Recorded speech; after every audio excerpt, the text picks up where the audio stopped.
Hey, what's up guys, Jake Legacy 4x4 here again, and today we're going to start on the interior of the Bronco. So I'm still struggling with the Commando a little bit, and I don't have any video footage to take or anything to produce for that, so I'm going to keep working on that, but I want to do something on this and start freshening up the interior. So the interior definitely just needs like a complete redo.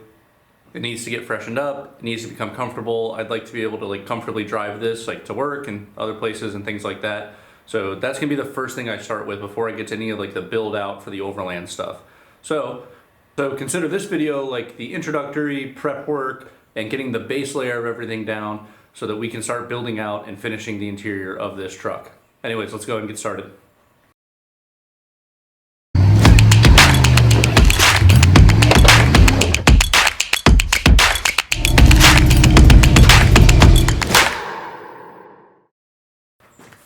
All right, so the first thing I got to do is I got to take out the seat, I've got to take out the door trim panels, got to take out the foam insulation that's in those door trim panels, I got to take out a little tool rack that's in the back. I'm going to take off the rear bumper as well so that I can more easily lower the tailgate, and because I don't need the bumper, I know I'm going to rebuild it anyways. So we're going to take that bumper off.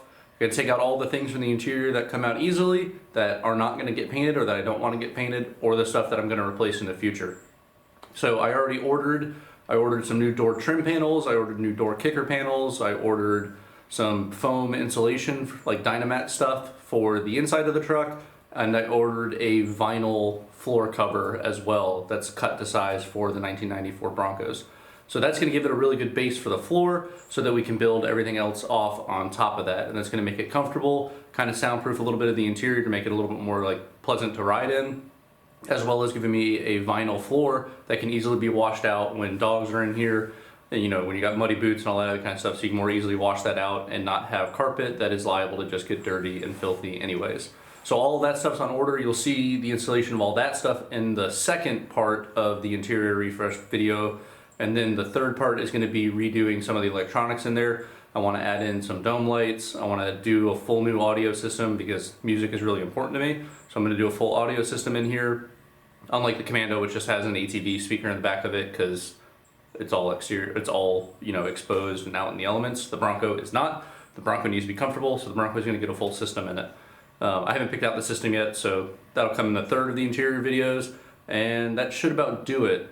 So to start this video, we're going to start by clearing out all the stuff in the Bronco, taking the seats out, taking the door trim panels out, etc., and finding out where and what needs to be fixed before I can lay down bedliner.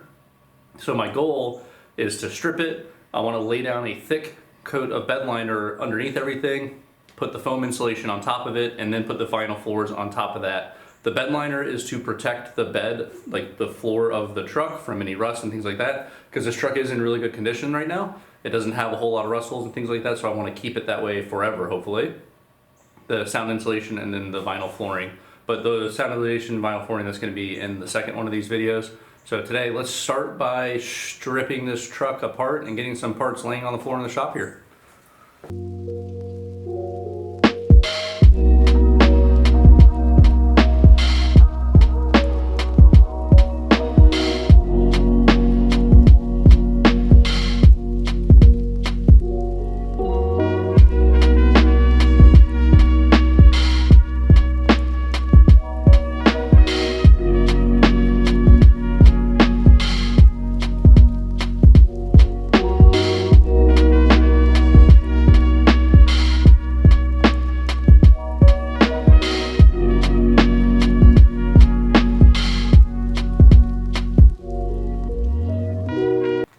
Alright, so after a couple hours of stripping stuff out of here, I've got the seat out, I've got the door panels and the trim and the speakers and all that stuff removed. Now I got to go through and shop vac the whole thing and clean it out as best as possible, cut out some old wiring, remove the sun visors, remove the dome lights that are in there, and a couple other small things. But let me give you guys a show around of what it looks like before I get to all that cleaning. Alright, so I got the door trim and the speakers and everything removed. I did keep the window switches. I didn't undo those or anything, I just pulled them off. I got new top and bottom door trim pieces for this because the old ones are both a combination of waterlogged and they smell bad, and also they're all broken. So those are going to get replaced. I will need to get window trim. I noticed as I was taking this off that this trim is really cracked. Inside here, sorry it's a little bit dark, You can see I got the seat out. That was a huge pain to get out, but the seat is out. I've got to take off the shifter boot, a couple other small things in here. Take down these sun visors because they're torn up. Take out these dome lights. But you can see that it's looking up a lot cleaner. I removed all of the rear seat bracket hardware.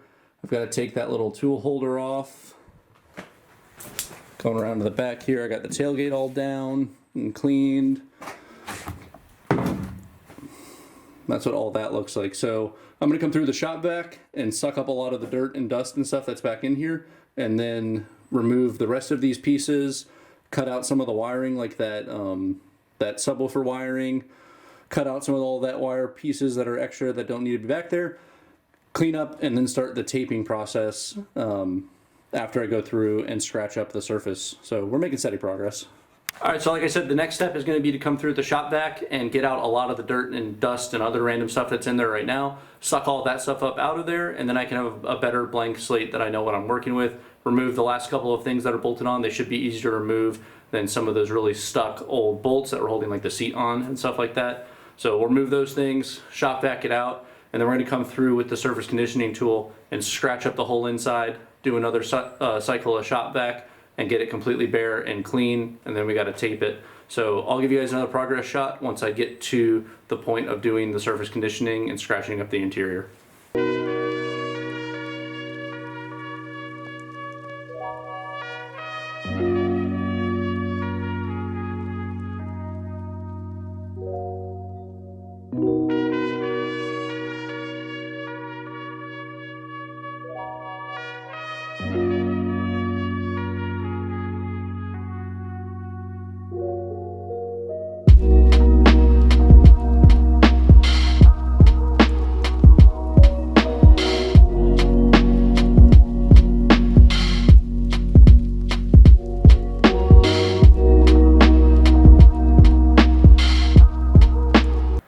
Alright, if you're one of the groupies that has been following this channel for more than 15 seconds, then you have absolutely seen me use Bedliner before, specifically the Herculiner brand Bedliner. Now you can buy this stuff at Lowe's, at almost any parts store. It used to be $85 a gallon for one of these kits. Now it's like $100 a gallon, I think. And it can cover pretty much the entire inside of a vehicle or one small short truck bed. On my pickup truck, on my F-150, I've got a video of it, but I used Raptor liner on that, because that is a two-part system, and that truck actually gets used to haul things and throw stuff around in and stuff like that, so I wanted a more durable system. For most of your stuff though, the Herculiner is going to be a perfectly adequate bed liner. So the Commando's got Herculiner in it, the Willys had Herculiner in it, and now the Bronco's going to get Herculiner in it as well. And I know Matt has used it a bunch of times on a bunch of his different trucks as well. It's just really cost effective, it's really easy to use. This one is a roll-on kit, not a spray-on kit, which is also really nice because it's a lot less masking, it's a lot less like prep work. All you got to do is go through, scratch up the surface like you guys saw me do, and then you can lay down this bed liner. Now, when I was scratching up the surface, first thing, if you're going to do something like this, I definitely recommend those surface conditioning tools. I picked one of those up before doing the paint on the Commando, and I'm super glad I did. It made the prep work in this Bronco go extremely quickly compared to using a flap disc or an orbital sander. So pick up one of those. You're not trying to strip all of the paint down. That's not the purpose of this scratching it up. All you want to do is get an abrasive layer on top of the existing paint or bed liner or whatever's in there so that the new bed liner has something to adhere to.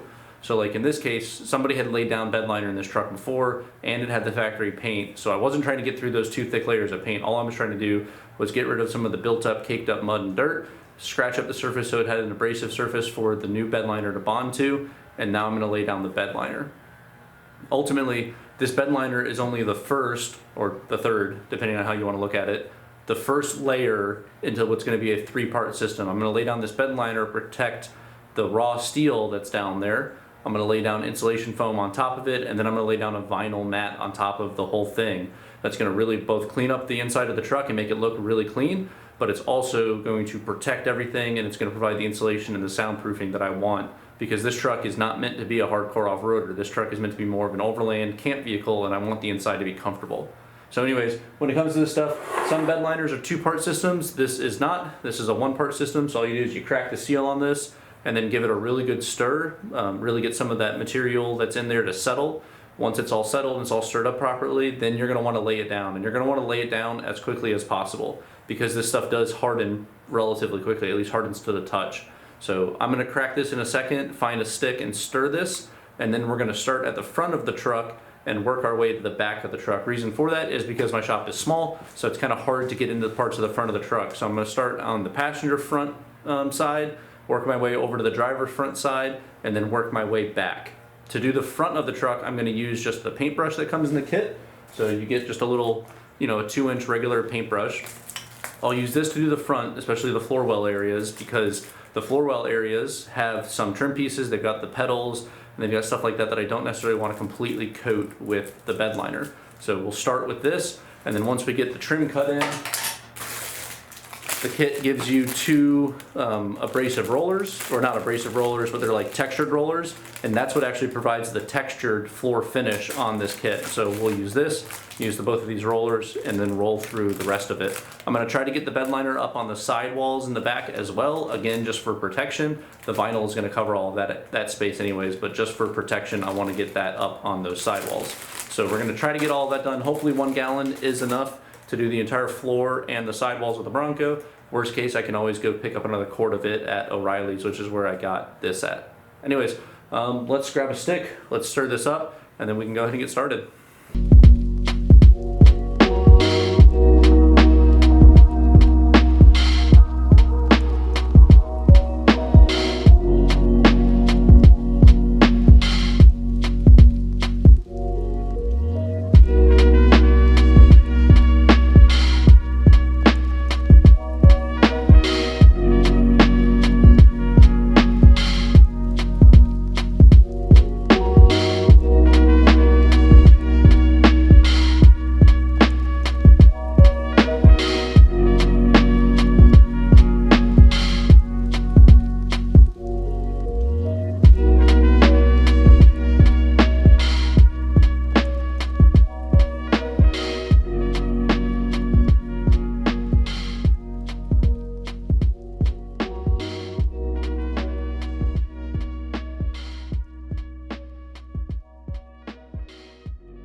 Alright, so we got all the bed liner installed. I thought I was going to get farther in this video than I did, but let me show you guys what we got and I'll talk about what's going to come in the next video.